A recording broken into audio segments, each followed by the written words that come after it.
ಕುಲಕರ್ಣಿರವರ ಸ್ಥಾನ ಈಗ ಸದ್ಯದ ಮಟ್ಟಿಗೆ ಉಪಚುನಾವಣೆ ಆಗೋ ತರ ಕಾಣಿಸ್ತಾ ಸರ್. ಕಾಂಗ್ರೆಸ್ ಈ ವಿಚಾರವಾಗಿ ಪ್ಲಸ್ ಆಗ್ಬೋದಾ ಮೈನಸ್ ಆಗ್ಬೋದಾ ಬೈ ಎಲೆಕ್ಷನ್ ಆಯ್ತು ನೋಡಿ. ಇನ್ನ let us not jump the gun. ನೋಡೋಣ, ಆಯೋಗ ಡೇಟ್ ಕೊಡಲಿ, then we will decide. But ಏನೇ ಇರಲಿ, ಚುನಾವಣೆ ಆದರೂ ಕೂಡ ಅಲ್ಲಿ ಕಾಂಗ್ರೆಸ್ ಪಕ್ಷನೇ ಗೆಲ್ಲೋದು. ಬಟ್ ಈಗ ಸದ್ಯಕ್ಕೆ ಅದರ ಚರ್ಚೆ ನಡೆದಿಲ್ಲ. ಅದೇ ನಿನ್ನೆ ಅಷ್ಟೇ ಆಗಿರೋದು. Let us wait. ಇನ್ನ ವರ್ಡಿಗೆ ಬಂದಿಲ್ಲ ಅಲ್ಲ. ಆರೋಪ ಅಲ್ಲ ಇವರೇ, ಅದು ಪ್ರೂವ್ ಆಗಿದೆ ಅಲ್ಲ. ಈಗ ನೀಟ್ ಎರಡನೇ ಬಾರಿ ನಡೆದಿದ್ದು ಯಾಕೆ sir? Because it was proved.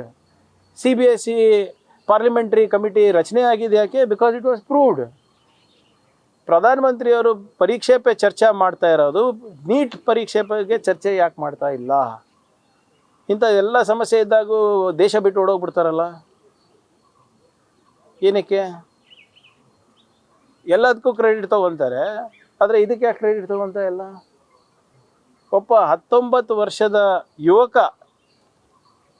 ಕೇಂದ್ರ ಸರ್ಕಾರಕ್ಕೆ ಪತ್ರ ಬರೀತಾರೆ, ನೋಡಿ ವೆಬ್ಸೈಟ್ ಹ್ಯಾಕ್ ಆಗ್ಬೋದು, ಸ್ವಲ್ಪ ಲೋಪಗಳಿದೆ, ತಿದ್ಕೊಳ್ಳಿ ಅಂತ ಹೇಳಿದ್ರು ಕೂಡ ಅವ್ರ ಗಮನಕ್ಕೆ ಹರಿಸಲಾರದೆ ಇವತ್ತು ಎಷ್ಟು ಜನ ಅಮಾಯಕ ವಿದ್ಯಾರ್ಥಿಗಳಿಗೆ ತೊಂದರೆ ಆಗಿದೆ.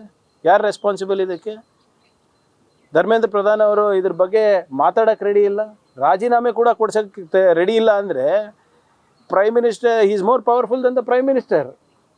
Mister Dharmendra Pradhan seems to be more powerful than the prime minister. ಏನು ಇಷ್ಟು ಜನರಿಗೆ, ಲಕ್ಷಾಂತರ ಜನರಿಗೆ ಅನಾನುಕೂಲ ಆಗಿದೆ, ರಾಜೀನಾಮೆ ಕೊಡುವಂತ ಹೇಳೋ ಶಕ್ತಿ ಇಲ್ವಾ ಪ್ರಧಾನಮಂತ್ರಿಗೆ? 10 ವರ್ಷದಲ್ಲಿ ಸುಮಾರು 90 ಪೇಪರ್ ಲೀಕ್ ಆಗಿದೆ. No resignations, no accountability. ಏನು ಇವ್ರಿಗೆ ಪಾಲು ಹೋಗ್ತಾ ಇದೆಯಾ ಪ್ರಧಾನಮಂತ್ರಿಗೆ ಮತ್ತೆ ಯಾವುದಾದ್ರೂ ಇದಕ್ಕೆ? ಆಮೇಲೆ ಎಲ್ಲಿಂದ ಲೀಕ್ ಆಗ್ತಾ ಇರೋದು? ಎಲ್ಲ ರಾಜಸ್ಥಾನ, ಮಧ್ಯಪ್ರದೇಶ. ಯಾರ ಸ್ಟೇಟ್ಸ್ ಇದು? BJP rule states. ಗುಲ್ಬರ್ಗದಲ್ಲಿ ಪಾಪ ನಮ್ಮ ಮಕ್ಕಳಿಗೆ 10 ಮಾರ್ಕ್ ಕಮ್ಮಿ ಬಂದರೆ ಪ್ರಿಯಾಂಕ್ ಖರ್ಗೆ ಕಾರಣ. CBSE ಲೀಕ್ ಆದರೆ, ನೀಟ್ ಎಕ್ಸಾಮ್ ಲೀಕ್ ಆದರೆ ಧರ್ಮೇಂದ್ರ ಪ್ರಧಾನ್ ರಾಜೀನಾಮೆ ಇಲ್ಲ, ಪ್ರಧಾನಮಂತ್ರಿದು ಮೌನ.